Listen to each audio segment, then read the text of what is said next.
When Donald Trump talks about Canada's access to water, experts on this side of the border listen, and they're worried. There's a concern that the delicate balance of Canada-U.S. agreements is under pressure, and not just because of who is sitting in the Oval Office.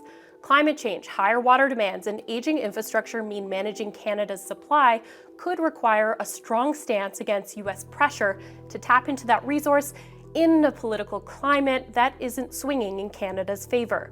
Three things are coming together at once. One is water management regimes in North America, both the U.S. and Canada, that were not quite fulfilling the requirements we needed for sustainable water supply and management for ecosystems and people.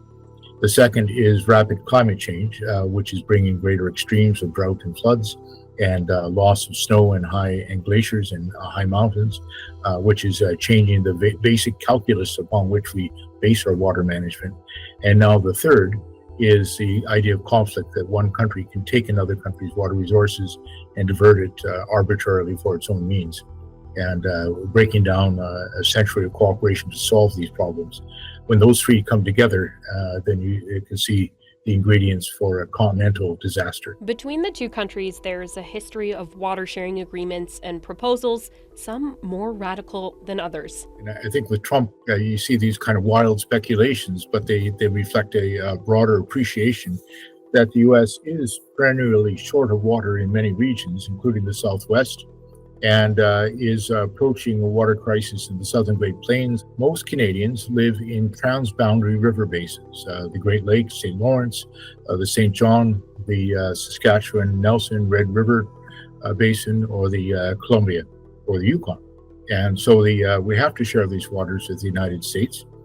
In most cases, the water does not originate in the United States. A big exception would be the Red River, which flows northward from the Dakotas and Minnesota into Manitoba.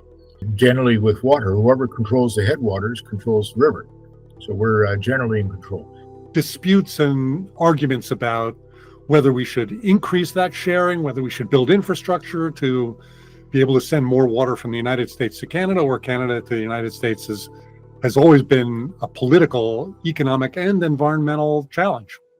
Probably the most radical idea is the North American Water and Power Alliance. It was proposed in the 1960s by a big engineering firm in the United States to completely replumb North America's water system and move ultimately huge amounts of water from Alaska, but also major Canadian rivers, all the way to the Great Lakes and all the way to Mexico. I call these kinds of projects zombie water projects because we kill them because they're environmentally crazy and they're economically crazy and they're politically crazy, but they never die because somebody always thinks, oh, well, maybe we could revive that project. It's a crazy idea. It's sort of a throwback to the old engineering days when we thought we could engineer our way out of any of our water projects. And it's fun to look at. It's fun to talk about. It'll never be built. I'm confident in saying that. Overall, water sharing has been orderly and bureaucratic, managed through institutions, boards, and treaties. But U.S. bureaucracy lately has given way to a flurry of executive orders from President Donald Trump. While they haven't targeted water directly, there's a trickle-down effect. Let's focus on two failed siphons in Montana, just east of Glacier National Park. They're a critical part of the Milk River project, diverting water from St. Mary River in southern Alberta, serving farmers and rural communities. That diversion is what formed the 1909 Boundary Water Treaty between Canada and the U.S. Repairing that critical connection recently hit a roadblock when, you guessed it, Trump signed one of these. The Unleashing American Energy executive order meant the U.S. froze its federal funding pending reviews.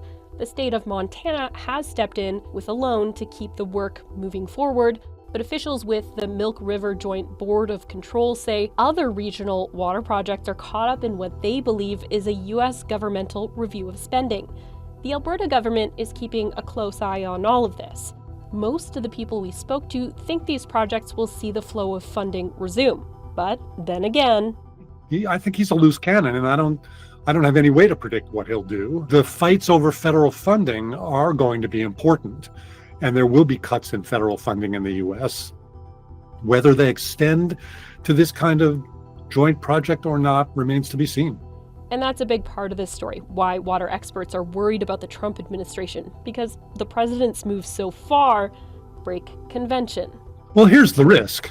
The risk is that Donald Trump somehow gets it into his mind that he really wants Canadian water, and it becomes a political issue. And then the question is, how is that managed? Everything in Donald Trump's mind is transactional. He's trying to get benefits out of most of the things that he proposes. And so honestly, I don't know where we'll go, but if it does head into the water area, I would urge Canadian water experts and Canadian politicians and U.S. water experts and U.S. water politicians to be pretty careful about what they ultimately decide to do.